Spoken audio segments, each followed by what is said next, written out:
All right, so let's assume that you can already play in time. You know how to be in pitch, like talking about string paintings, you have a sense of pitch, and you also know your chords all over the fretboard. What are the actual devices that you need in your improvisational toolkit to be able to play with melodic freedom and confidence? Today, I want to show you my favorite devices to develop that have helped me to develop my own style, but also helped hundreds of my students to become confident improvisers that are able to find their own sound on the electric guitar. Because at the end of the day, isn't that what we all want? Don't we want to all express our own emotions on this beautiful instrument? Well, today, I want to show you the tools that you don't want to miss. But why should you be listening to me? Hey, my name is Ulrich Ellison. I'm a professional guitarist. I've been playing professionally for over 25 years, traveling the world, playing thousands of shows, and I'm also the founder of Total Guitar Transformation. That is our guitar academy where I lead people forward on their journey to become confident and expressive improvisers that can express their feelings on guitar. So everything you gonna hear here from me on this YouTube channel is actually stuff that we have tried with our students. This is not just some subjective knowledge from one guy, but this is actually result-based research that I want to bring to you and just thousands of guitar players across the world. So what are the devices that the typical rock blues guitarist should be working on? Well, first of all, by devices, I'm thinking of vehicles that get you from A to B, because that's what a device is for me. It's like a tool. And my viewpoint of this is shaped by a background in jazz. And in jazz, you have different option space. Yeah? You want to have options as an improviser. The negative example of this would be if all you do is just play the pentatonic boxes up and down, and you just mindlessly noodle over a backing track. That would mean having no devices or just being stuck with one device. Yeah? In order to improvise with freedom, I think we need to develop some options. We need to have different elements in our playing that we can choose to go back and forth on, kind of like being arrangers of our own solos. So I want to focus today on 4 of my favorite devices to check out. And I'm going to start with the very basic blues rock vocabulary that I also call the blues rock archetypes. Here we go. First archetype, Chuck Berry archetype.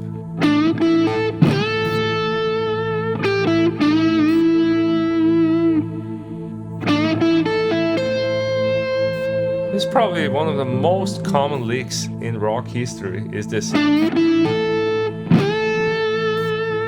And any variations of it.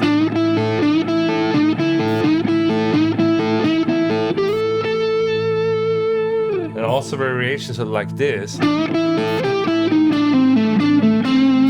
kind of lick that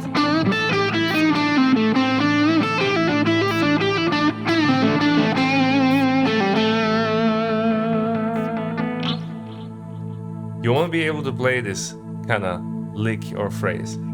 Number 2, what I call the sidestepping lick.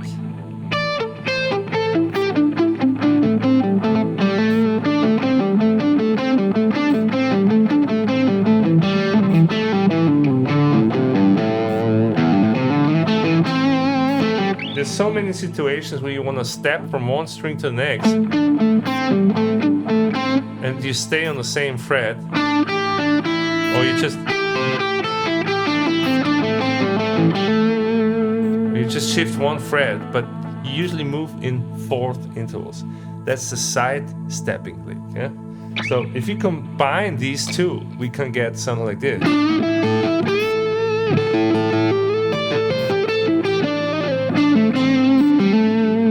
See how awesome that is? So we already combined two different moves, basically. They're like karate moves. We combine them into a new phrase.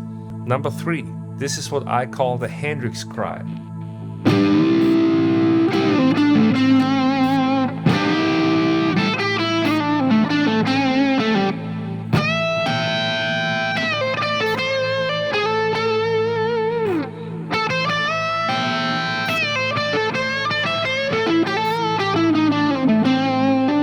Yeah. Number 4, this is what I call the trill.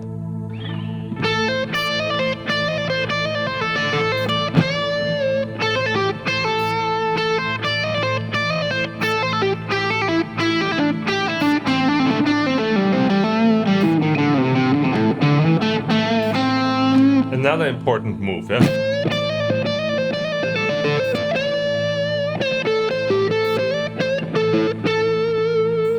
Very important. And number 5, the repeating lick, is pretty much any little structure that you can go and repeat and loop.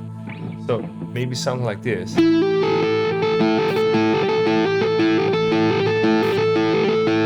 But it can also be longer structures like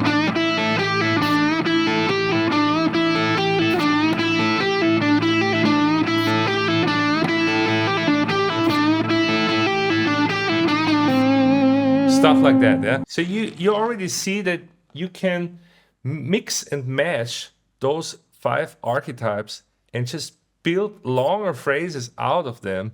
It's really a great concept to build versatile and non-boring rock and blues lines. All right, on to the next.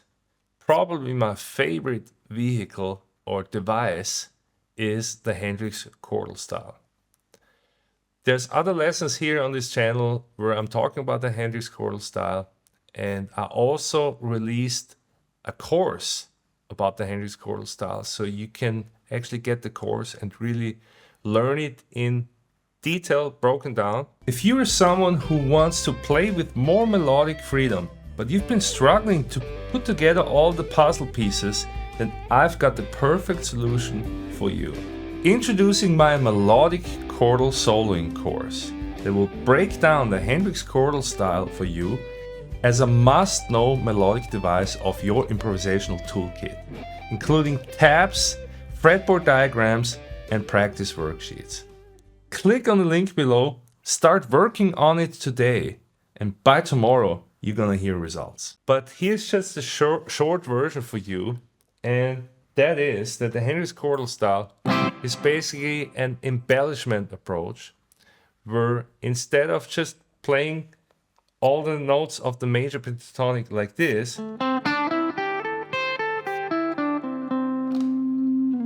we organize the notes like this. So we have this double stop approach. Yeah? So if we take like a C drone, then we can really hear it. We got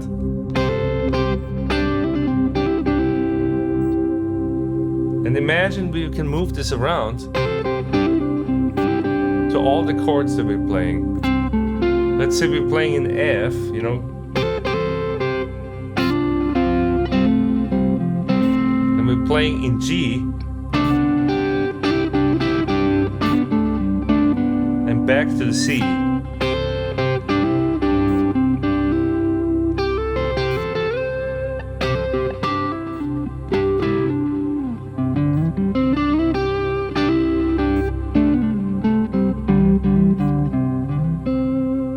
You see how awesome that already sounds? Like even just practicing the device, you immediately get some great sounding lines together. So the Hendrix chordal style is a very soulful melodic device. It works really well in any kind of soulful blues, rock kind of style. But don't be fooled, it also works in hard rock and some other styles that you would not commonly associate with being soulful. So just learn the device and try it out. Yeah? Another important device that I'm talking here on my channel already that you need to have in your arsenal is the art of playing on one string only. So again, I'm gonna put on the drone and I'm just gonna stay on one string and practice my phrasing on one string. And I'm gonna pick for this now, let's say I want to just play in major because we had the chordal lick, yeah? Let's just say in C major. Check out all the phrasing possibilities that I have here.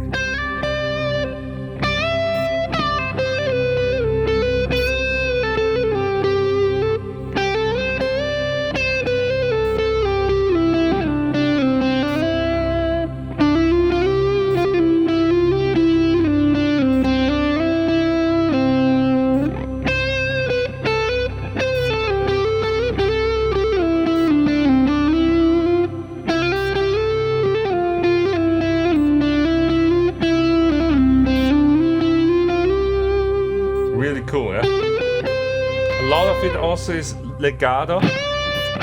You know, I want to be able to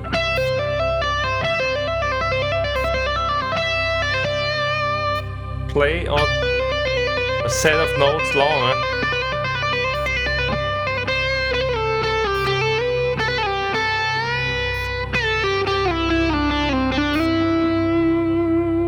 So practice your one string playing, yeah? Super important device. All right, so what happens now if we just take these three devices? Yeah, I was just talking about the archetypes, like our basic blues rock vocabulary. Then I was talking about the Hendrix chordal style and the one string technique. Yeah, just three. Let's just put them together over backing track and let's see what happens if you implement these three techniques or devices into your existing improvisation.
Yeah, just three different approaches put together.